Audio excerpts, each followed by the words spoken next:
Welcome back, Ultimate Weapons. It's the Night Sky Prince again. Kingdom Hearts has always been one of my favorite game series of all time, even though at times the direction of it has been somewhat questionable. With the advent of Kingdom Hearts 3, many fans are returning to the series for the first time in ages, only having played Kingdom Hearts 1 and Kingdom Hearts 2, and now there's more content than ever before to catch up on. There are also new players who look at Kingdom Hearts 3 and see a new JRPG to properly kick off their new year with, while the HD collections and even YouTubers doing their own retrospectives and story explanations have done a tremendous amount of goodwill. There seems to be one game in the Kingdom Hearts series that is determined to undermine it all. Kingdom Hearts Union Cross is a free-to-play mobile game for iOS and Android. It serves as a prequel to a prequel, taking place prior to Kingdom Hearts Birth by Sleep. And just like everything in the Kingdom Hearts universe, this game is a canon entry that directly deals with the current Dark Seeker saga, which allegedly is set to conclude with Kingdom Hearts 3. Because of this, however, Union Cross directly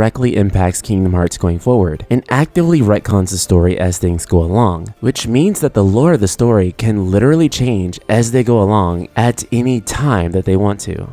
You may think, sure, but that doesn't sound so bad as long as there's a sense of separation between this and the central conflict of Kingdom Hearts 3, right? Well, check this out. According to Union Cross, Maleficent intentionally got stabbed by Riku in Kingdom Hearts 1 so that she could time travel into the past as Xehanort taught her to. But per the rules of time travel in Kingdom Hearts, she needed a version of herself in the past. So she went back to the Enchanted Dominion in Kingdom Hearts Union Cross after the Keyblade War and was surprised to find out that all the worlds in Union Cross were made out of data by the Master of Masters. Consequently, this made her unable to rewrite her defeat. She met a physical manifestation of darkness who decided to take pity on her and assist her return. And that's literally how she came back in Kingdom Hearts 2. I seriously wish I was making all of that up, but that is actual canon information. Not only is this one of the worst retcons in the series history that just leaves an awful taste in my mouth, it also highlights one of the biggest problems that the series is facing going forward. If you aren't playing Kingdom Hearts Union Cross, then you'd pretty much never know that an update like that existed, especially when you consider that the Western version of the game is quite further behind compared to the Japanese version. People who don't play Union Cross are dependent on Kingdom Hearts YouTubers and reliable Twitter sources, who play the Japanese version of the game and then translate their findings for everybody else to be made aware of them. This leaves people who actively play the game to be spoiled by the massive discussions that take place after. Whenever new important plot stuff happens, people want to talk about it. That's just human nature. While for the Kingdom Hearts community, it can certainly be engaging to routinely get these new story details, as theorizing and connecting these plot points is pivotal to what this community enjoys. These understandably impactful revelations mean a lot to people, but why not present them in a place where most fans will actually be able to see them and engage with them?